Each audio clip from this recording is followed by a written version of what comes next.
আমি মনে করি ঠিক আছে নারীদের সমতা থাকতে হবে, কিন্তু আমাদের রিলিজিয়াস পার্সপেক্টিভে দেখেন নারীদের কিন্তু আমরা সব কিছুর ঊর্ধ্বে ধরি। আমরা হয়তো ইচ্ছে করে আমি দুঃখিত যার আগে থেকে ক্ষমা প্রার্থী যে কারো জন্য অনুভূতিতে আঘাত লেগে থাকে, তো আমরা ইচ্ছা করে কিন্তু আমাদের অবস্থানটা একটু হলেও নামিয়ে নিয়ে আসছি, যে আমাদেরকে উঁচু অবস্থান দেওয়া হয়েছে কিন্তু আমরা অলরেডি নিজেদেরকে সমতায় নিয়ে এসেছি।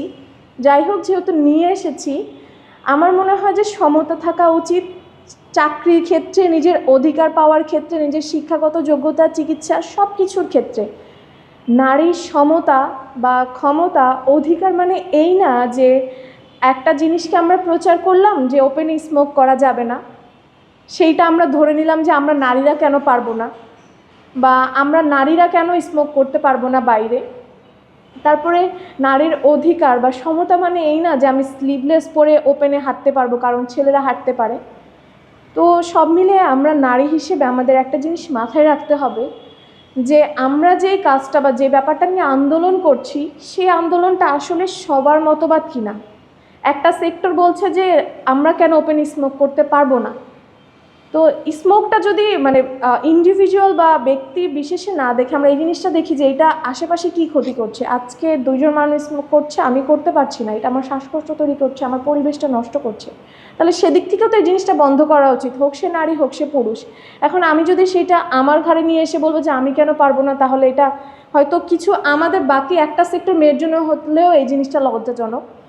তো আমরা যেমন এই যে নারীরা আমরা কোটা বাতিল করেছি, ঠিক আছে আমরা করলাম, আমরা যেহেতু সমতা চাই, ঠিক আছে আমরা বৈষম্য চাই না, কিন্তু এই সেক্টরগুলোতে কাজ করা উচিত। আর দেখা যাচ্ছে এই যে বর্তমানে আমরা নারীদের পাশে কোন দিক থেকে দাঁড়াচ্ছি, ধর্ষণ হচ্ছে, হ্যারাসমেন্ট হচ্ছে, 8 বছরের মেয়েকে ধর্ষণ করে মেরে ফেলছে, কয়টা মেয়ে রাস্তায় দাঁড়িয়েছে, কয়টা নারীবাদী সংগঠন দাঁড়িয়েছে।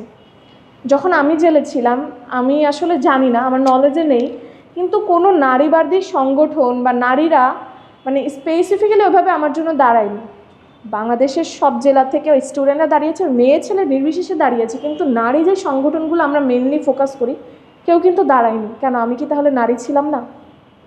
তো আপনারা যেহেতু একটা সংগঠনে আছেন, একটা দায়িত্বে আছেন, যেই জিনিসগুলো নিয়ে করা উচিত, এই যে বাচ্চাগুলোকে হ্যারাসমেন্ট করা হচ্ছে, বাসে মেয়েদেরকে ধর্ষণ করা হচ্ছে, জায়গায় জায়গায় 8 বছর একটা মেয়ে মারাও গেল, তো এই জিনিসগুলো নিয়ে কেন কেউ কথা বলছে না, কেন কেউ দাঁড়াচ্ছে না, কেন সরকার কেন চুপ?